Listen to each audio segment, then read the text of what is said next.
Welcome back, everyone. So, with the exception of patch 9.2.5, that's it for Shadowlands. The A-plot is over. It's finally time to do away with Sylvanas. For now. Which of course makes you think, how the hell do you end an arc for a character like Sylvanas? One whose complete story has only just came out in audiobook and novel form. A little bit more on that later. It's a wild situation overall, isn't it? And it is one that kind of betrays how Blizzard had varying plans for Sylvanas over the years, with a side of team drama as well. But here we are, at the end of this crazy time, so it's finally time to see the near-term end of the Sylvanas character. So after getting part of her soul back, the part of her that essentially was almost a time capsule from her Ranger General days, and going through the traumatic reintegration, coming to terms with all the terrible things that she did, and helping us save Anduin, it's finished. So Val has been defeated, and in the epilogue of Shadowlands, which we'll be talking about today, we see Sylvanas' fate, along with a bit of a flex of enhanced in-game cutscene tech from Blizzard. There's really a lot to talk about here, and there's even a few little breadcrumbs that are being dropped for the future of the story as well. Next then, would you like 15 hours of Sylvanas? Literally, you can get Warcraft Sylvanas for free today with our sponsor, audibletrial.com/Bellular, or you can just click the link down below. So you'll get Sylvanas with the free trial, and that audiobook will be yours forever on your Audible account, even if you cancel that Audible subscription. But you won't want to, because they have an incredible library of books. Now, Sylvanas goes deep into that character, spanning all the years, and it's even narrated by Sylvanas' voice actor. Now, it does do things like make sense of many of our questions, but more importantly, it gives us a fantastic and well-written look at who she is as a character and what actually drives her. You know, it's the sort of thing where if this was the Sylvanas story we got in-game, things really would have worked out a lot better because she makes so much more sense. As it stands though, this is a brilliant 15-hour-long listen that covers so much of Warcraft history, lots of deep characterful stuff, and you can get it for free via my link down below to that trial. You've been an Audible subscriber for ages, so be it the Warcraft books, of which there are many, or Endurance, I mean, no prizes for a while like that. And to be honest, if you're a bit busy like me, it could be one of the only ways you can actually experience books. Plus, you can't read while you drive, so audibletrial.com/Bellular. Check it out. And with that said, let's get into the epilogue of the Shadowlands. One pretty well done walk of shame later, and we have brought Sylvanas before the Arbiter, ready for judgment. But of course, Sylvanas isn't dead. She's undead, but she's not like dead in the Shadowlands, so judging her soul is actually not the Arbiter's job, but I think we all just kind of decide that he should do the proceedings, which brings us to our first cinematic. Pelagos admits that the jailer clearly played a role in what Sylvanas did, and that it's the Shadowlands' fault for letting that happen. But she is adamant that she did what she did, and that she should face the consequences. And like any Trekkie, I can say, hey, remember that episode where Garrick had the, nerve agent stuff that, made him go crazy? Yeah, that's what it's like when you watch Trek. But it's just that thing, you know? How do you deal with a character who's done some real grisly shit, but was clearly under some sort of external influence, and the various different gradations of that? And I think that's the challenge with Sylvanas. Part of her soul was taken, locked away. That obviously changed her. What remains after such a traumatic event? What parts of her character would persist, not succumbing to Frostmourne? Well, think about it. It's obviously her anger, her hatred, her vulnerability, all this stuff, which of course the book actually really goes into a lot of depth on. So I think it means that those were the aspects of her character that really grew in proportion, whilst the others diminished because they got fragmented off into Frostmourne a bit. So she wasn't mind-controlled by the jailer, but the impact of his Mournblade no doubt changed who she was, such that she would be more, well, I think their point is she was always capable of doing dark shit like this. But the bits of her that would have perhaps mediated that, well, they're a little bit more locked in Frostmourne. But this stuff, however, does not result in her being mind-controlled. And I think in my mind, this stuff is absolutely a mitigating factor for her, but ultimately a real version of her did make those decisions, and she wasn't being mind-controlled. So there's got to be something. And indeed, when you go into the book, not to do major spoilers, but we find how a few of these pieces click into place. Essentially, she slowly sees the jailer's words spoken to her after her second death atop Icecrown. She sees them slowly come true. And it's only after the kind of, because he sort of said, oh, a sword will pierce the world. And it's only after, obviously, Silithus, which the jailer basically predicted to her, that she realizes, oh shit, all these pieces are falling into place. Fine, I'll join you. So he damaged her soul and he manipulated her, but technically she was always free to say no and to walk away. But even then, there's a question of how free are you really? So having made sense of all of this, Sylvanas finds it only right that she leaves her justice in Tyrande hands, for the worst of, what she wrought fell upon her people. And with that, our first cutscene ends. Now, Tyrande, of course, almost killed Sylvanas in patch 9.1, only stopping when Elune stripped her of the Night Warrior power. Now, that was a curious enough thing at the time, but if Tyrande did kill Sylvanas, then Sylvanas wouldn't have been able to help us in 9.2. And I kind of wonder if Sylvanas was supposed to help us more initially. Like, she rightly warns us about domination, and our plan is that because she was there with Kingsmorn when all the Anduin domination stuff happened, that she might be able to help us free him.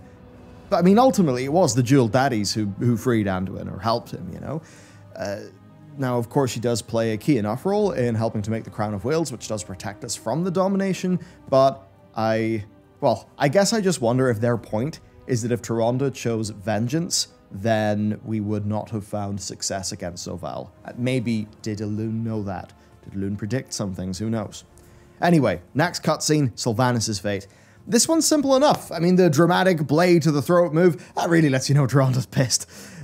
But you know what? For an in-game cutscene, it's actually done pretty well when you consider that this is not done in animation software. This is all just, well, I mean, it is, but you know, the way it's all cobbled together in-game. Like, this is way beyond what we normally get for these in-game cutscenes.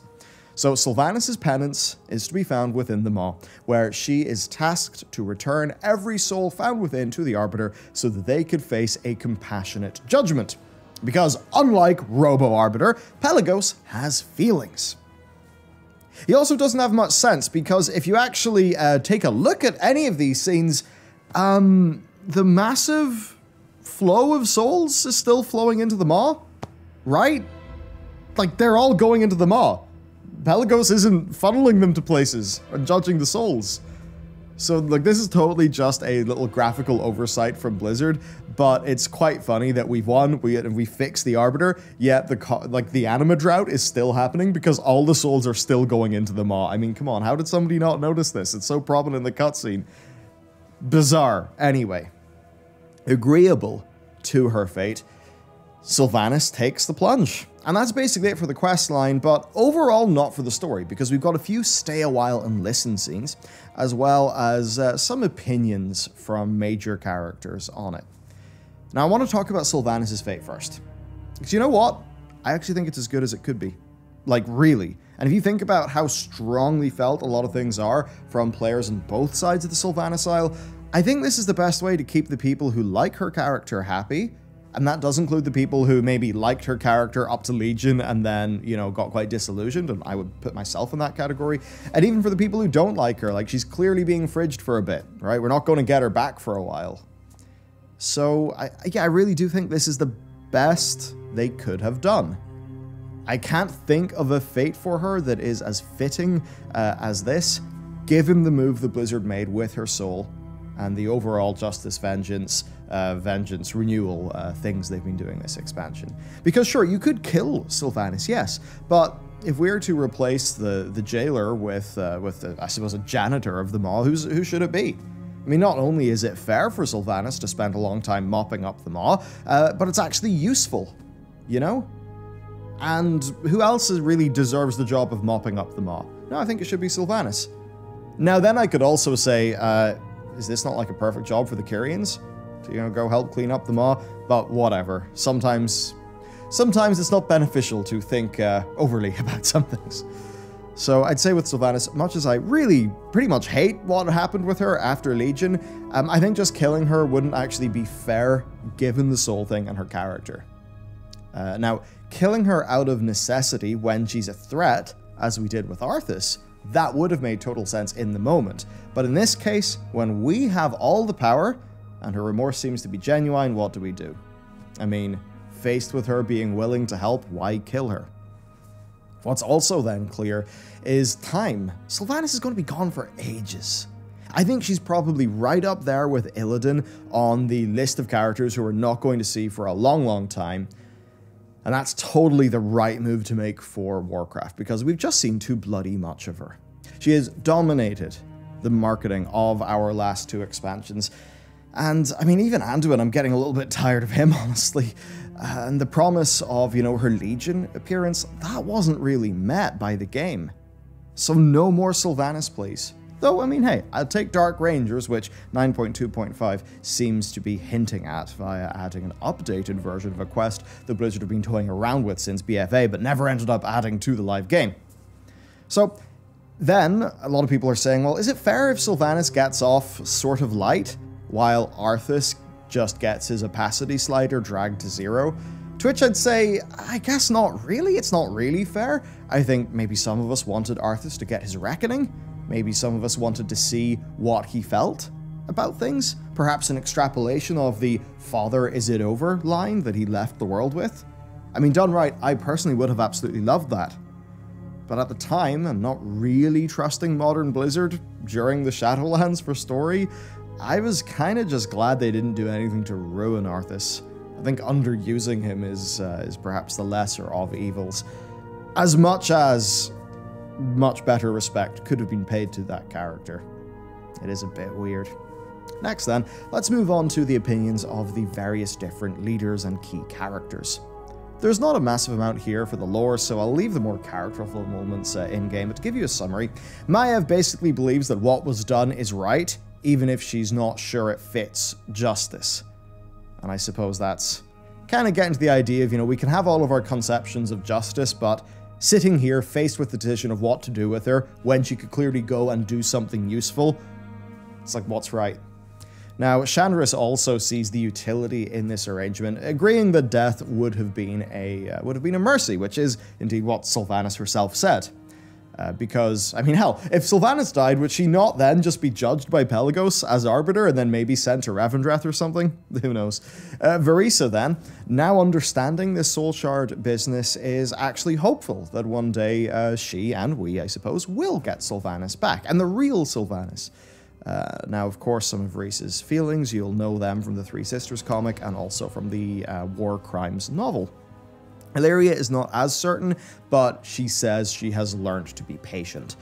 And that lines up with my take. Of course, we're 100% going to get Sylvanas back, but it won't be for a while.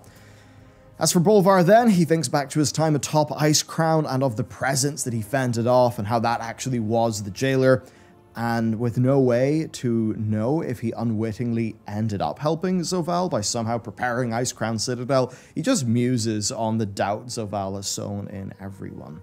As for Thrall, well, he essentially says that as horrible as all this stuff is, perhaps it's the road that he needed to walk, even though he really just wanted to be back with his family. And to be honest, my read here is that this is kind of Blizzard setting us up for a return of a more classic Thrall. I mean, I've always liked Thrall, but in that post-Cataclysm period, I mean, quite a few of us got a bit tired of him. Bane, then. Well, he says hatred is a poison, and he's right. And that's it, really. Of course, there's many questions here. Like, Blizzard said that Bane would learn a deep secret of his people. They said that during the marketing of Shadowlands, but evidently, whatever the hell that is, it has been cut. Now, there have been a few theories floating around about Anshe and Tauren mythology. Perhaps Blizzard were going to do that at a point, but ended up cutting it, which is probably the safe move.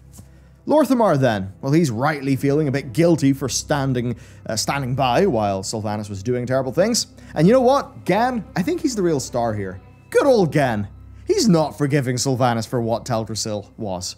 Not forgiving her for his son. He is rightly more concerned for Anduin, and if you're a Horde player, he doesn't really forgive you either. To which I say, good man, Gan. I like a character who sort of just sticks to their guns a bit. I think it freshens. You know what? It's like when the game and the way it's written is so focused on, happy hug time. It is quite nice when there's a character there who still has, a bit of bristle to him, right? it's kind of needed to round out the cast, and I'm very, very glad that Gen is there to provide that, I guess, more gruff perspective on things. Jaina, well, she just talks about cycle of violence stuff. Uther, well, he points out that the darkness kind of resides within all of us. And you know what? Uther's right, and I kind of like what they go to there. You should take a look at the work done on the psychology of people who have done terrible things, because the really chilling thing is that often they've been incredibly normal people. There's some stuff, especially around World War II, that's like super chilling of like what normal people do in like all these different sort of circumstances, and how a lot of bad shit actually does reside in everybody. The capability to do horrible stuff resides in far more in us than we'd be willing to even admit. So I kind of like them touching that stuff. Of course, Uther's TLDR basically is that really compassion is the key. It's the way out of this problem, and he's right. As for Anduin, Anduin just speaks of needing time to heal. But we do get a little bit extra with him soon. Tyrande and Sylvanas do have some player dialogue that, of course, happens before the judgment goes down. Finally, we actually get Shadowlands acknowledging your BFA choices, where to the loyalist players, Sylvanas says that, you know, she knows that if she needs a trusted ally one day, she can call you. To the rebels, she says that she really can't blame them for hating her, if they still do, and hopes that they continue to defend the Horde in the future, as of course they did against her. Tyrande then, of course speaking before she gets the job of judge, thinks that nothing can be said or done that will set things right. It's all reasonable stuff, actually, and there's even a few stay a while and listen scenes that take place after. In one, Gen, who, of course, is carrying on the no fucks given Garrosh banner, responds to Lorthamar's musings of the Sylvanas that he knew and looked up to when he was younger versus the monster she became, with a very simple, "Then you shouldn't have followed her orders, good day." I fucking love Gen. In a WoW that, as I said, is so concerned with, you know, happy hug diplomacy time. Look at Anduin, he's soft. I'm just glad that there's a no fucks given guy around. I think as well, there's actually good reason to believe that Gen will be more important in the future, and I'll get to that very shortly. We then do actually get a scene between Gen and Anduin, where he basically comforts an Anduin who feels guilt for not being able to resist the domination. And that's pretty fair, because could you imagine coming to and then finding out you were basically instrumental in killing loads of people and almost destroying billions of souls? Now, what's key, though, is no matter how much Gen wants the king to return, Anduin says he can't, saying that he needs time.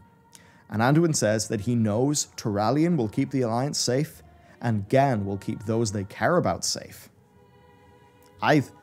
We can read into that. Now, we've mostly at this point drawn things to a close, but there is more to talk about, and I think first up, we've got to talk about Anduin. So, the epilogue of the Sylvanas novel, I guess mild spoilers here, it doesn't overtly say that Anduin is with Sylvanas in the Maw, but it actually hints of it. Now, I 100% doubt that Anduin's just going to go and spend ages down there in the Maw, but it's a kind of interesting idea. I mean, first, him and Sylvanas have clearly got stuff to sort out. Again, to touch on novel stuff and how it does an excellent job of building out her character, Sylvanas essentially sees loads of her younger brother, importantly, her very dead brother, in him.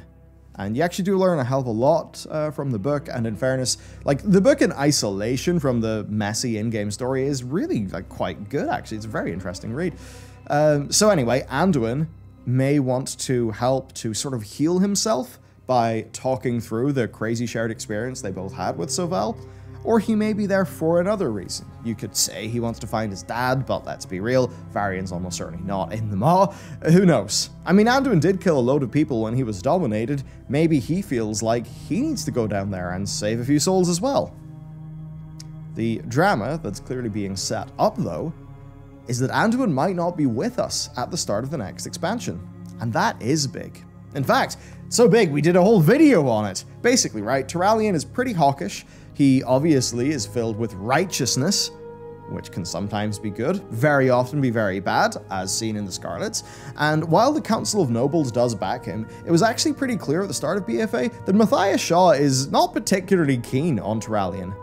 And I think that's what the line of, you know, Gen protecting the people they care about, I think that's where it actually becomes important.